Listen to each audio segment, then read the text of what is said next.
Hey, Gary and Nancy, just wanted to thank you guys for your business again. Jim will be down tomorrow morning. Your unit's all ready. It's in detail, starting to get detailed.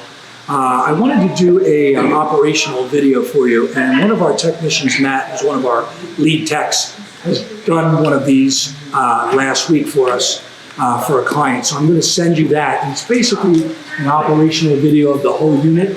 What's missing from that is a chassis demonstration. So I'm going to do the interior and under the hood for you in the front here, and then his will follow up with all the technical stuff on the unit from the outside. Basically, we'll start on the outside of the unit with your keys. So just as you can see, your key is a flip key, which we showed you when you were here last time. We have a locking and unlocking of the two front doors. The bottom one here is going to unlock your side door and your back door. So basically, that's what that's going to unlock for you. All your cabinet storage is here. So that is your cabinets, and that is on the side, your side doors here. So these are your 3 keys for the unit. When you come around to the actual door here, you have your lever to get in and out of the unit. 2 power window motors here. The bottom here is going to allow you to open the side door. If somebody's knocking on the side door, you'll be able to unlock that from inside the unit if you do not have the keys. This front switch is your mirrors. They will fold in. At a campsite, it might be dark at night. So basically what that will do is fold them in so you don't walk into them. Power mirrors, top 2 arrows are going to be the top large mirrors, and the bottom ones are going to be the bottom ones. So you have 2 power window motors in this mirror and 2 in that one. On the left-hand side here, you're going to notice this is your hood pull to open the hood release. When you first enter the vehicle, you have a step, emergency brake. Now, this round wheel here is going to tilt the seat up and down as you move it forward and back. This wheel here is going to move the back of the seat up and down. On the side of the seat in the back is a lumbar. So that wheel will do the lumbar for you. If you take a quick peek here, this lever is going to move the back of the seat forward and back. And again, if you remember from the other day, the other side is to spin that seat for you so you can spin the seat in around. There is an armrest, 2 of them actually, and they're on the side here. And if you wheel a little wheel at the bottom here, you'll notice the armrest will go higher, higher, higher, or lower, so you can adjust that. If we dive down into the dashboard, all the way down in here, you have a battery boost button.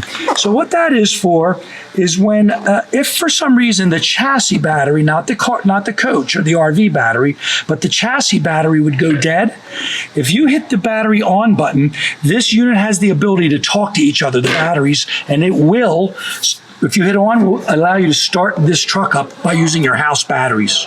There's also an alarm here. If this visor, which I'm going to show you how to put down in a second, is not latched down completely, there's sensors. There's 3 sensors. It'll tell you that this is not down all the way. It could block your vision.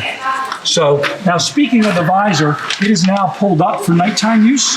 To put it down, you're going to push it straight down. That's daytime, nighttime. Then you're going to take your levers. There's a push button here, and you're going to push it down. Got it. So now we're inside here, and as I said, the sensor's down here, and if this is not closed completely, it will go off to let you know that you do not have them down. Here's putting your visor down, and then there's a push button right here, and that will take, and you must make sure it is completely closed down. If it's up in this position, it'll forewarn you. As far as the Dodge Ram chassis in the steering wheel, we do have a lever, and that lever will allow you to telescope the wheel in and out. There is no tilting of the steering wheel on these units.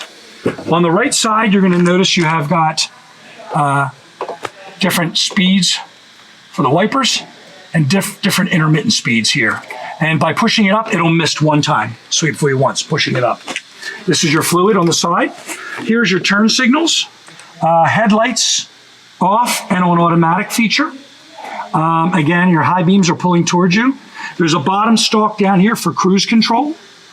On the actual steering wheel, you've got everything to pair your phone and speak. There's a speaker up here, and you'll be able to pair your phone and adjust volumes and pick up phone calls.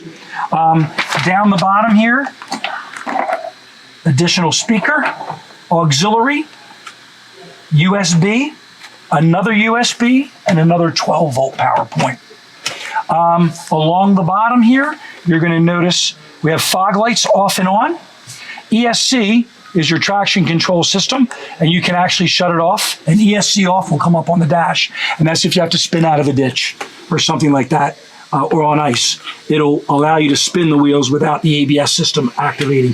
99.9% of the time, you're going to leave ESC on. Four-way hazards, if you're on the side of the road. This is a window lock. If there's a child here, they will not be able to operate that window from that button, so they cannot jump out. Or a dog. My dog does that a lot. We have got blower motor up and down.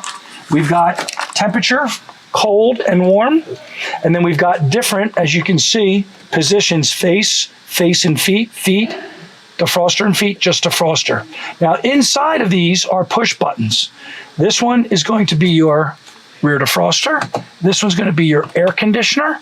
And this one is going to be recirculating the air or fresh air. So those are the buttons inside there. Again, on the shifter here, when we start the unit up, you will not be able to put it in reverse unless you move the lever to the right, and it will go down in reverse. When it does go in reverse, automatically radio shuts off, rear backup camera goes on. Now, some of the standard features, like everybody's car, are obviously visors that remove, and you've got your own map lights. You've got the ability to make the rest of the lights go off and on when doors open and close, off all the time, or on all the time. These are your vents opening and closing, and up and down and side to side. You do have 3 cup holders. You do have your own clipboard, an additional storage area up in the top here, and then your other one. This is your registration card, which Jim will give you tomorrow. That's your temporary for now. Remember the seats, as we were moving them forward and back, there is a lever across the front, and you'll be able to move this seat forward and move it back. Sometimes you'll need to do that to clear the B pillar to get the seat. New for 2021 is the seat belts are not up here. They're now in the seats, so we went over that. And you do have adjustable headrests also. That's pretty much everything on the inside of the cab here. Obviously, the radio book will allow you to preset all the radio stations that you want. This is an aftermarket Pioneer radio because it's got higher resolution and a better backup camera. And rear view mirror is standard. That's pretty much it. You do have handles to get in and out. As you can see, this one is not down. And there is a Velcro strap that goes through here and spins back around to hold this down in case you go over a large bump. You'll notice these tabs on the side windows. You'll be able to block off that window with, there's a bag in the back with a visor that goes here. You've got this one here and then another one. So there's 2 visors in the back to make this totally blacked out for privacy. We're going to go outside now. We're going to go under the hood, and I'm going to show you how to check some of the fluids on the unit and stuff like that. I'll meet you outside. Welcome back. So I've pulled the hood release inside, and roughly, I believe it's going to be right in the center here is your auxiliary release. Now this is free floating. You'll be able to lift up the rod and stick it in here. So as you can see on the right hand side, we have brake fluid here. We have your radiator coolant here. Down here we have a dipstick to check the oil, and it's yellow, and engine oil. This unit uses 5W20 synthetic blend or full synthetic, whatever you feel is best for the unit. Your actual windshield washer fluid and power steering fluids here. I will forewarn you about the windshield washer nozzles here. If you pull snow off of this in the winter, these have the ability to break loose. So once in a while you'll put the windshield washer fluid on and it'll shoot out to the side. Just check to make sure this is reset in that hole. As you can see, when the hood is down, they're right here. So if you're clearing snow, you might knock it loose. I've done it, that's why I'm just letting you know about that. That's pretty much everything on the outside here. I'm going to have Matt take over, and he's going to do the rest of the unit and all the different systems, your Truma, Aqua, Go, heater, and all the other systems, propane systems. Everything's up and running and operational. I will contact you in a few days, and we'll go over anything else we need to go over. Give me a call and keep me posted if there's any questions you have. Thanks again for your business, and I'll talk to you guys soon.